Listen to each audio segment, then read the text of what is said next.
حضرت حسن بصری رحمتہ اللہ تعالی علیہ اپنی توبہ کا واقعہ بیان فرماتے ہیں۔ وہ فرماتے ہیں کہ میں امیر کبیر شخص تھا، بہت امیر تھا اور بصرہ کی گلیوں میں غریبوں کی خدمت کیا کرتا تھا۔ اچانک میں نے ایک حسین عورت کو دیکھ لیا اور میں اسے دیکھتا ہی رہ گیا۔ اس عورت نے مجھے کہا اما تشتہی، تجھے شرم نہیں آتی؟ میں نے کہا ممن، کس سے شرماؤں؟ اس نے کہا وہ جو آنکھوں کی خیانت کو دیکھتا ہے اور دلوں کے پوشیدہ رازوں کو جانتا ہے، تجھے شرم نہیں آتی؟ تجھے حیا نہیں آتی؟ کہا اس کا جملہ تو بہت بڑا تھا۔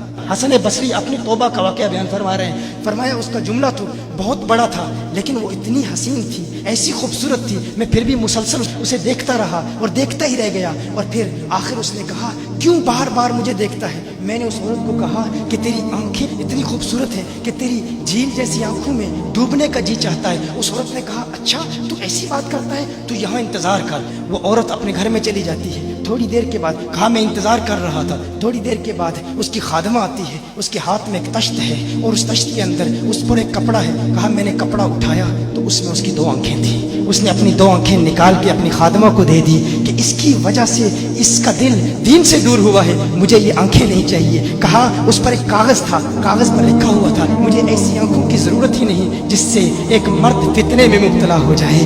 میری بہنیں جو اس گفتگو کو سن رہی ہیں ان کی بارگاہ میں بھی عرض ہے، وہ بہنیں جو گھنٹوں آئینے کے سامنے کھڑی رہتی ہیں فقط اس نیت سے کہ اپنے بالوں کو یوں سنواریں کہ مردوں کو فتنوں میں مبتلا کریں، یا کسی دکان میں جا کر کپڑے خریدتے وقت ان کے ذہن میں فقط یہی خیال ہوتا ہے ایسے کپڑوں کا انتخاب کریں گی کہ جن سے مردوں کو فتنے میں مبتلا کریں گے۔ یہ بھی امت کی بیٹی ہے جس کی ایک ادا سے ایک شخص ولی کامل بن گیا، حسن بصری بن گیا۔ حسن بصری فرماتے ہیں جب اس کی آنکھیں دیکھی میں تحکم کھو بیٹھا، میں زار و قطار رو رہا تھا۔ روتے ہوئے میں گھر چلا گیا، پوری رات میں روتا رہا، پوری رات توبہ کرتا رہا، استغفار کرتا رہا۔ حسن بصری فرماتے ہیں فجر کی اذان سنی، اچانک خیال آیا اس عورت کا شکریہ تو ادا کروں کہ جس نے اپنی آنکھیں میرے لیے، میرے دین کے لیے، میرے ایمان کے لیے اور توبہ پر استقامت کی خاطر قربان کر دی۔ کہا میں اس کے گھر گیا، جو ہی اس کے گھر پہنچا تو ادھر اس کا جنازہ نکل رہا تھا، اس کی موت واقع ہو چکی تھی۔ کہا میں رات گھر آیا، میں رات سو گیا، میری آنکھ بند ہوئی، میں نے اس عورت کو خواب میں دیکھا۔ میں نے کہا کوئی نصیحت کر۔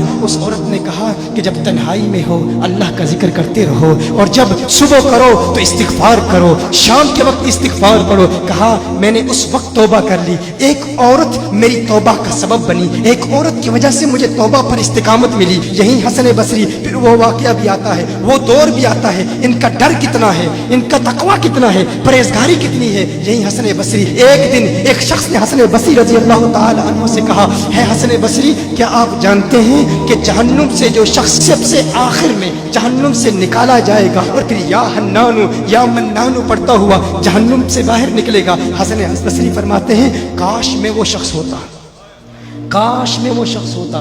کہا گیا کہ جو جہنم سے سب سے آخر میں نکلے گا، 1000 سال جہنم میں رہے گا، یا حنانو یا منانو بڑھتا ہوا جہنم سے باہر نکلے گا۔ کہا کاش میں شخص ہوتا۔ انہوں نے کہا حضرت آپ کیا فرما رہے ہیں کہ آپ جہنم میں جانا چاہتے ہیں؟ آپ تو بزرگ ہیں، اللہ کے ولی ہیں۔ کہا تم میری بات نہیں سمجھے، وہ جو جہنم سے نکالا جائے گا کم از کم نکلنے کی ضمانت تو ہے، اس سے یہ تو پتا چل رہا ہے کہ ایمان پر موت واقع ہوگی۔ مجھے اپنے ایمان کی ضمانت نہیں ہے، میں نے اس لیے کہا کہ اگر مجھے یہ ضمانت بھی مل جائے کہ میں وہ ہوں تو وہ بھی مجھے قبول ہے، کم از کم ایمان تو سلامت لے کے جاؤں۔ میں کہتا ہوں اللہ فرماتا ہے خوف نہیں ہے، ڈر نہیں ہے، پھر فرماتا ہے یہ ڈرتے بھی ہیں، یہ ڈرتے بھی ہیں، لیکن ان کے ڈر اور ہمارے ڈر میں فرق کیا ہے؟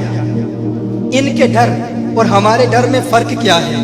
وہ ایک سے ڈرتے ہیں، کسی دوسرے سے نہیں ڈرتے۔ فرق کیا ہے؟ وہ ایک سے ڈرتے ہیں، ایک سے ڈرتے ہیں، کسی دوسرے سے نہیں ڈرتے۔ ہم اس ایک سے نہیں ڈرتے، اسی لیے ہر ایک سے ڈرتے۔ یہ فرق ہے، ہم اس ایک سے نہیں ڈرتے، اسی لیے ہر ایک سے ڈرتے ہیں۔